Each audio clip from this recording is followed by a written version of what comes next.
আপনি কি জানেন গ্যাস সিলিন্ডার কিভাবে তৈরি হয়? আমাদের প্রতিদিনের রান্নার জন্য গ্যাস সিলিন্ডার অপরিহার্য। আর এটি এমনভাবে তৈরি করা হয় যাতে এটি সম্পূর্ণ নিরাপদ এবং উচ্চ চাপের গ্যাস সংরক্ষণ করতে পারে। কিন্তু কখনো কি ভেবেছেন এই শক্তিশালী ও নিরাপদ সিলিন্ডার কিভাবে ফ্যাক্টরিতে তৈরি হয়? আজ আমরা জানব গ্যাস সিলিন্ডার তৈরির সম্পূর্ণ প্রক্রিয়া, যা শুরু হয় সাধারণ ধাতব শীট থেকে এবং শেষ হয় চূড়ান্ত মান পরীক্ষার মাধ্যমে। গ্যাস সিলিন্ডার তৈরির প্রথম ধাপে মজবুত লোহার শীট ব্যবহার করা হয়, যা অত্যন্ত পুরু এবং শক্তিশালী হয়। এই লোহার শীটগুলোকে বিশাল মেশিনের মাধ্যমে নির্দিষ্ট মাপে কেটে নেওয়া হয়, যাতে প্রতিটি সিলিন্ডারের আকার একদম নিখুঁত হয়। এরপর একটি বিশেষ কাটিং মেশিনের সাহায্যে এই ধাতব শীট থেকে গোলাকার ডিস্ক কেটে নেওয়া হয়, যা পরবর্তীতে সিলিন্ডারের আকৃতি পাবে। এরপর এই ধাতব ডিস্কগুলোকে বিশেষ প্রেস মেশিনের মধ্যে পাঠানো হয়, যেখানে উচ্চ চাপ প্রয়োগ করে এগুলোকে ধীরে ধীরে সিলিন্ডারের কাঠামোতে রূপান্তরিত করা হয়। এই মেশিন এতটাই শক্তিশালী যে এটি সহজেই ধাতব শীটকে গোলাকার করে এবং গ্যাস সিলিন্ডারের অবয়ব তৈরি করে। একবার সিলিন্ডারের কাঠামো তৈরি হয়ে গেলে এটি দুই ভাগে বিভক্ত থাকে, একটি উপরের অংশ এবং অন্যটি নিচের অংশ। এরপর এই দুই অংশ ঝালাই করা হয়, যাতে এটি সম্পূর্ণভাবে সিল করা যায় এবং কোনো ধরনের লিক বা দুর্বলতা না থাকে। এই ঝালাইয়ের কাজ অত্যন্ত গুরুত্বপূর্ণ, কারণ যদি কোথাও সামান্যতম ফাঁক থাকে তাহলে সেটি বিপজ্জনক হতে পারে। ঝালাই শেষ হলে সিলিন্ডারের নিচের অংশে একটি স্ট্যান্ড বসানো হয়, যাতে এটি মাটিতে স্থিতিশীলভাবে দাঁড়াতে পারে এবং সহজে ফেলা না যায়। এরপর সিলিন্ডারের উপরের অংশে একটি ছোট ছিদ্র করা হয়, যেখানে পরবর্তীতে গ্যাসের নিয়ন্ত্রণের জন্য ভালভ সংযুক্ত করা হবে। এই ছিদ্রটি খুবই গুরুত্বপূর্ণ, কারণ এখান থেকেই গ্যাস প্রবাহিত হয় এবং এটি শক্তিশালীভাবে সিল করে রাখা হয়। এরপর সিলিন্ডারকে আরও শক্তিশালী করতে উচ্চ তাপমাত্রার ভাটিতে রাখা হয়, যেখানে এটি এক্সট্রা তাপ পায় এবং এর স্থায়িত্ব বাড়ানো হয়। এই ধাপে সিলিন্ডার আরও শক্তিশালী হয় এবং এটি সহজে ফাটল ধরে না বা বিকৃত হয় না। একবার এই প্রক্রিয়া সম্পন্ন হলে সিলিন্ডারগুলোকে হাইড্রোলিক টেস্টিং মেশিনে পাঠানো হয়, যেখানে প্রতিটি সিলিন্ডারের মধ্যে পানি ভরে উচ্চচাপে পরীক্ষা করা হয়, যাতে এটি ফাঁস না হয় বা বিস্ফোরণের ঝুঁকি না থাকে। পরীক্ষার পর সিলিন্ডারগুলোকে বিশেষ পেইন্টিং চেম্বারে পাঠানো হয়, যেখানে এটি রং করা হয়। এই পেইন্ট শুধুমাত্র সৌন্দর্যের জন্য নয়, বরং এটি জং প্রতিরোধী এবং তাপ নিরোধক হিসেবেও কাজ করে, যাতে এটি দীর্ঘদিন টেকসই থাকে। সবশেষে সিলিন্ডারের উপরের অংশে ভালভ লাগানো হয়, যা গ্যাস নিয়ন্ত্রণ করে এবং এটি সম্পূর্ণরূপে সিল করে দেওয়া হয়। এরপর প্রতিটি সিলিন্ডার একটি ফাইনাল ইন্সপেকশন বা মান নিয়ন্ত্রণ পরীক্ষার মধ্য দিয়ে যায়, যেখানে বিশেষজ্ঞরা নিশ্চিত করেন যে প্রতিটি সিলিন্ডার 100% নিরাপদ এবং বাজারে সরবরাহের জন্য প্রস্তুত। কোকা-কোলা আর অরেঞ্জ জুস কিভাবে তৈরি হয়? একেবারে ফ্যাক্টরি প্রসেস দেখে নিন। গরমের দিনে ঠান্ডা কোকা-কোলা বা ফ্রেশ অরেঞ্জ জুস খেতে কার না ভালো লাগে? এটা এমন এক পানীয় যা সারা বিশ্বে দারুণ জনপ্রিয়। কিন্তু কখনো কি ভেবে দেখেছেন দোকানে আমরা যে বোতলজাত কোক বা অরেঞ্জ জুস কিনি সেটা কিভাবে তৈরি হয়? আজ আপনাকে নিয়ে যাব কোকা-কোলা আর অরেঞ্জ জুস তৈরির ফ্যাক্টরিতে, যেখানে আপনি ধাপে ধাপে দেখতে পাবেন কিভাবে এই পানীয় তৈরি হয়। কোকা-কোলার বোতল তৈরি করার জন্য প্রথমে প্লাস্টিকের ছোট ছোট টিউব নেওয়া হয়। এরপর এই টিউবগুলোকে উচ্চ তাপে গরম করে অটোমেটেড মোল্ডিং মেশিনের মাধ্যমে বোতলের আকারে গঠন করা হয়। বোতল তৈরি হয়ে গেলে সেগুলোকে ভালোভাবে ধুয়ে জীবাণুমুক্ত করা হয়, যাতে কোনো রকম দূষণ না থাকে। এরপর আসে কোকা-কোলার আসল স্বাদ তৈরির প্রসেস। এই পানীয়ের আসল স্বাদ কিন্তু আসে বিশেষ এক সিক্রেট সিরাপ থেকে, যা শুধুমাত্র কোকা-কোলার হেড অফিসের নির্দিষ্ট কিছু মানুষই জানেন। প্রথমে বিশেষ ফর্মুলার সিরাপ, চিনি ও বিশুদ্ধ পানি মেশানো হয়। এরপর এই মিশ্রণে উচ্চ চাপে কার্বন ডাই অক্সাইড মেশানো হয়, যা কোকা-কোলাকে ঝাঁঝালো ফিজি অনুভূতি দেয়। এই পুরো মিশ্রণকে বিশাল ট্যাঙ্কে সংরক্ষণ করা হয়, যেখানে এটি পুরোপুরি মিশে গিয়ে কার্বোনেটেড হয়ে যায়। এরপর এই লিকুইড চলে যায় বোতলে ভরার জন্য। একটি স্বয়ংক্রিয় ফিলিং মেশিন বোতলগুলোতে সঠিক পরিমাণ কোক ঢালে এবং সঙ্গে সঙ্গে স্বয়ংক্রিয় মেশিন ঢাকনা আটকে দেয়। এরপর লেবেল লাগানো হয়, যেখানে ব্র্যান্ড নাম, উপাদান, মেয়াদোত্তীর্ণ তারিখ সহ প্রয়োজনীয় তথ্য থাকে। সবশেষে রোবোটিক মেশিন বোতলগুলোকে কার্টনে ভরে বাজারে পাঠানোর জন্য প্রস্তুত করে। এবার আসি অরেঞ্জ জুস তৈরির প্রসেসে। প্রথমে বাগান থেকে টাটকা কমলা সংগ্রহ করা হয় এবং তা ট্রাকে করে ফ্যাক্টরিতে নিয়ে আসা হয়। ফ্যাক্টরিতে ঢোকার পর কমলাগুলোকে বিশাল পানির ট্যাঙ্কে ধুয়ে পরিষ্কার করা হয়, যাতে ধুলোবালি বা অন্য কোনো ময়লা না থাকে। এরপর একটি বিশেষ স্ক্যানারের মাধ্যমে ভালো এবং খারাপ কমলাগুলো আলাদা করা হয়। পরিষ্কার হওয়া কমলাগুলো চলে যায় স্কুইজিং মেশিনে, যেখানে প্রেসিং মেশিন খোসা আলাদা করে শুধু ভেতরে রস বের করে নেয়। এরপর এই জুস বিশাল স্টোরেজ ট্যাঙ্কে পাঠানো হয়, যেখানে ফিল্টারিং মেশিনের মাধ্যমে আঁশ, বিচি বা বাড়তি অংশ আলাদা করা হয়। কমলা থেকে রস বের করার পর এটি একটি কোল্ড স্টোরেজে রাখা হয়, যাতে এটি নষ্ট না হয়। এরপর এতে প্রিজারভেটিভ, ন্যাচারাল সুগার এবং অতিরিক্ত ভিটামিন সি মেশানো হয় যাতে এটি দীর্ঘদিন ভালো থাকে এবং পুষ্টিগুণ অক্ষুণ্ণ থাকে। সবকিছু ঠিক থাকলে জুস বোতলে ভরার ধাপে পাঠানো হয়। প্রথমে স্বয়ংক্রিয় ফিলিং মেশিন বোতলে জুস ঢালে, এরপর ঢাকনা লাগিয়ে সিল করে ফেলে যাতে এটি অনেক দিন ফ্রেশ থাকে। সব শেষে বোতল বা প্যাকেটের গায়ে লেবেল লাগানো হয় যাতে ব্র্যান্ড নাম, উপাদান, মেয়াদ উত্তীর্ণ তারিখ ইত্যাদি দেওয়া থাকে। এরপর এই বোতলগুলো বিশাল রোবোটিক আর্ম মেশিনের মাধ্যমে কার্টনে প্যাক করা হয় এবং ট্রাকে করে বাজারে পাঠানো হয়, যেখানে আমরা কিনতে পারি সুস্বাদু অরেঞ্জ জুস। এভাবেই ফ্যাক্টরিতে তৈরি হয় বিশ্বের সবচেয়ে জনপ্রিয় সফট ড্রিঙ্ক কোকা-কোলা এবং হেলদি অরেঞ্জ জুস। এই পুরো প্রক্রিয়াটি নির্ভুলভাবে পরিচালিত হয় যাতে স্বাদ ও গুণগত মান ঠিক থাকে। পুরো এলাহি ব্যাপার চারদিকে। দেখুন কি বিশাল বিশাল সব কড়াই, আরে তাতে কি ভয়ানক টকবক করে ফুটছে পুরো আগুন গরম তেল। সেই ফুটন্ত তেলের ভেতরেই ছেড়ে দেয়া হচ্ছে বিরাট বিরাট সব প্রমাণ সাইজের মাংস। তৈরি হচ্ছে উজবেকিস্তানের খুব সুস্বাদু ও বহুল জনপ্রিয় এক খাবার পিলাফ। পিলাফ রান্নার কিছু বিশেষ কৌশল রয়েছে। তার মাঝে এই রান্নার প্রধান চ্যালেঞ্জটি হলো চুলার যথাযথ আগুন নিয়ন্ত্রণ করা। এই রান্নার জন্য ব্যবহার করা হয় বিরাট বিরাট সব কাঠের খড়ির চুলা।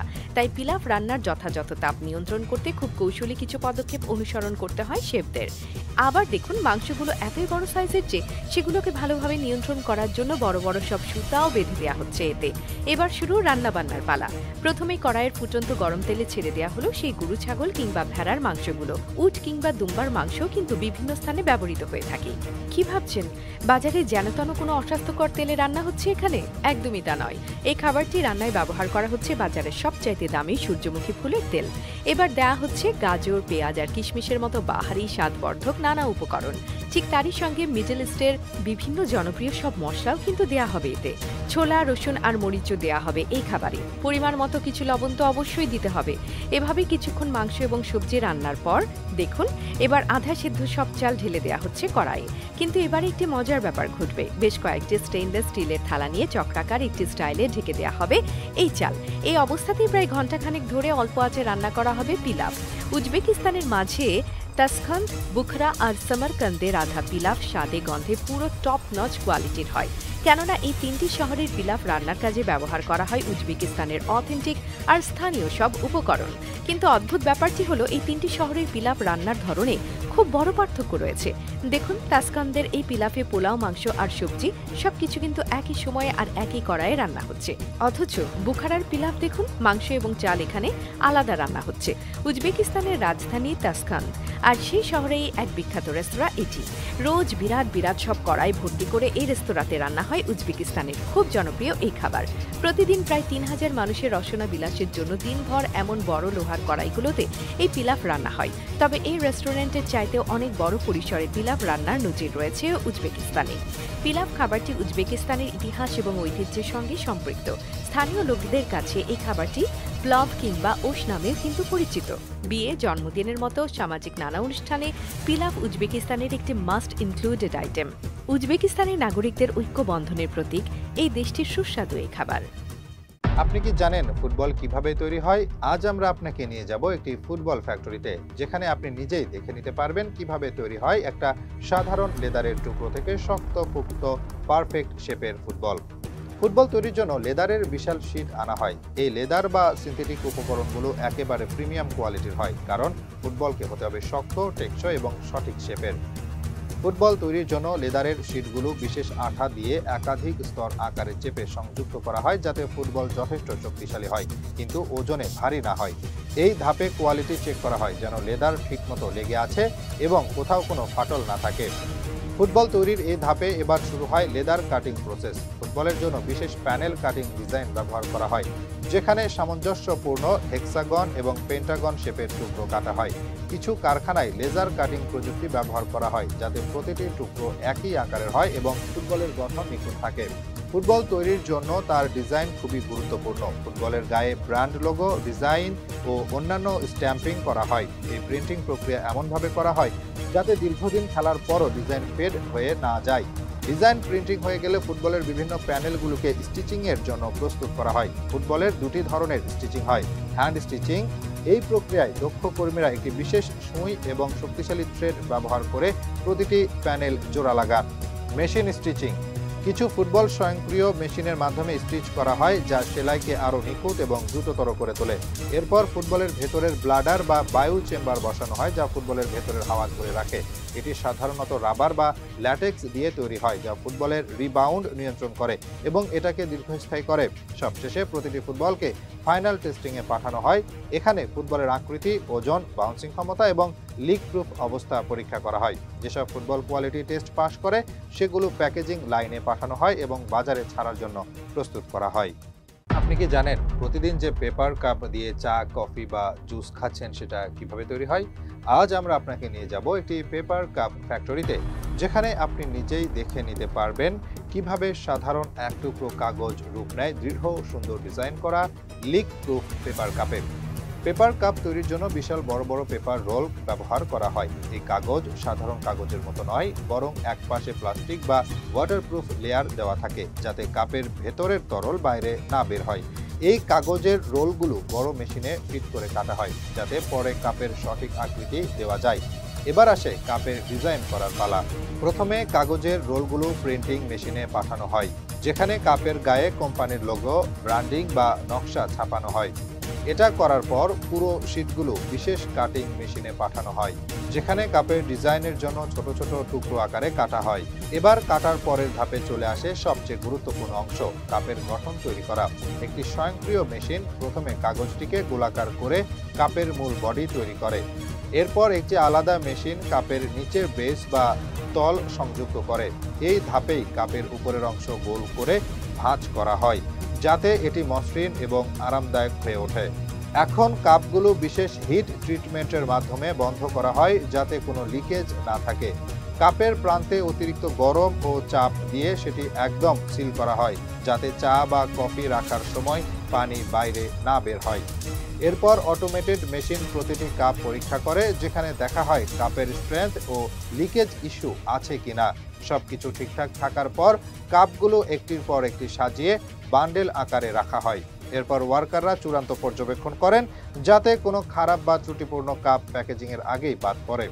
সবশেষে কাপগুলো প্যাকেট করা হয় এবং বাজারে পাঠানো হয়, যেখান থেকে আমরা দোকানে কিনি এবং চা, কফি বা জুস খেতে ব্যবহার করি। এভাবেই সাধারণ এক টুকরো কাগজ থেকে শুরু করে শক্তিশালী ডিজাইন করা এবং লিক প্রুফ পেপার কাপ তৈরি হয়।